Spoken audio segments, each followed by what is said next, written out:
Alzheimer's, or as sometimes people call it, old timers. I don't know why they say it. It's kind of disrespectful to say it that way. But with us now is Susan Kohler, and we're going to be talking about the topic of Alzheimer's.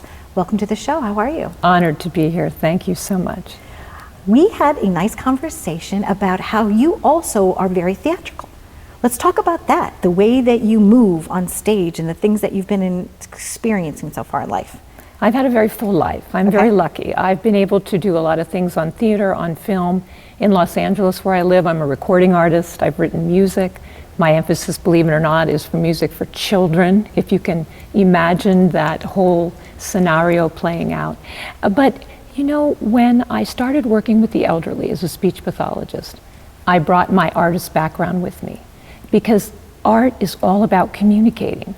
So every moment that you're expressing, or you're saying something, or you're doing something, or you're writing something, you are there to illuminate the human spirit. So when I began to work with the elderly, and it came from a background of my own family, helping my mother take care of her aging mother, I found that it's just so important to look at the process of communication. Through communication, we interact with one another. We are there to have an interaction of the human spirit. And with that comes an ability to make the environment for someone with dementia. Alzheimer's is just one form of dementia. We make that environment secure. And therefore, if we're a caregiver, we get safety and cooperation with care. Because the biggest burden for caregivers, reported in the literature now, is the breakdown in communication. So it makes sense then that we look at that process to see how we can make the environment secure for them, and then we are able to interact, do the things we need to do to take care of them. It makes a big difference. Absolutely. Being musically inclined, music is one of the memory triggers. Through music. You know, you might have someone and all of a sudden you'll start singing, you know, I'll be down to get you in a taxi, honey, and they know all the words to that, right? It's wonderful. It lives in this part of your brain that's very spontaneous. It's such a gift of music. So is that one of the things that you implement when you're working with someone? All Do you the sing time. with them? All the time. I'm known for, they'll hear me singing down the halls if I'm in a facility. I just It'll be like, Susan's here. Exactly. I'll bring people I sing with, groups I sing with, and I'll say, let's go down and let's sing, you know, let's go have a little show for a group here that I'm working with. But I also teach families to use music, things that are important in their lives, which music is part of our lives. You know, you can think back to hearing a song and you know exactly where you were and what you were doing. So I bring music forward to that. That is one of the ways that we can connect with people that are living with dementia. Some of the other things they can find right here. This is a practical guide and workbook for families. So through all of your experience, we were talking on the phone about some of the magical moments that you've witnessed yourself. Can you tell us one of those success stories? I'm sure there's hundreds, but personally, are there some stories that like resonate with you? You know, there's so many, but I can share with you just one. I have 9 strategies in my book, and I find it's very important to look at those strategies and to practice what is in the strategies, the techniques. Now, I always tell people these are not tips. I really believe these are techniques. These are techniques that require a skill, and the skill is to make a connection with someone who has failing mental abilities, who has failing communication. And you are able to then provide the connection that helps them be present with you so you can take care of them or just interact with them. One of the stories I have that I can share with you is from a woman who was a nurse at the VA. And she started to work with me because she had a very difficult patient who wouldn't let her do anything. She would come up to try to work with him, even take his blood pressure, and he would pull his arm away and he'd get very upset.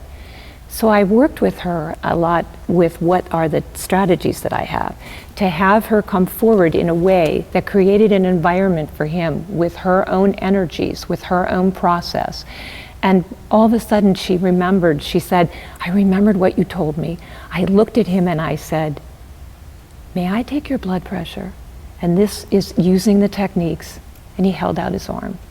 And she said ever since then, thinking through the strategies, she's able to connect with this gentleman. And they have wonderful interaction. And what a great gift to give him as well as what he gives to her. Dedicated to my father, a model of integrity and grace. You've always given me love in abundance. And I know that that's what we talked about on the phone that you are known for. Like, people recognize that in you, Susan, and then it just kind of developed.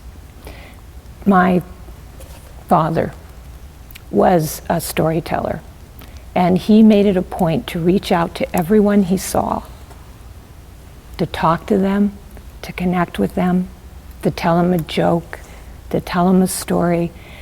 And I watched that my whole life. And that is what I'm doing now, is trying to show and model for people how they can do that, particularly with our elderly population who have difficulty reaching out and connecting with us. And they have the best stories. They do. Right? I love to listen to people's stories. I can just do that all day long. And I think that's one of the ways we honor our elderly, is to hear where they came from, what they did, how they got here. And where they are now is to be loved and cared for. Well, we know that all of the people that you work with love and care for you. And I thank you for spending some quality time with us today. And it's how to communicate with Alzheimer's, but I really just think it's a general communication book. So many strategies are right here that we all could take a look at this. Absolutely. Right? The strategies in the book, I tell people when they work with me, I said, I want you to go to the latte line and try this out with someone who's right there that you may not know. And I've had people tell me they make it a point to go out and make a connection with someone they don't know every day, knowing that that process needs to happen and we need to be there for each other. Yeah, cell phones and texting are lovely, but sometimes that human connection. Thank you very, very much for being here. Loved every minute of it. And I love your eye contact with me. I feel like my whole soul feels filled up. Please stay tuned for more. We've been living it up right here with some fabulous authors, and we'd love to hear from you. You can always reach out to us through our social. Be well.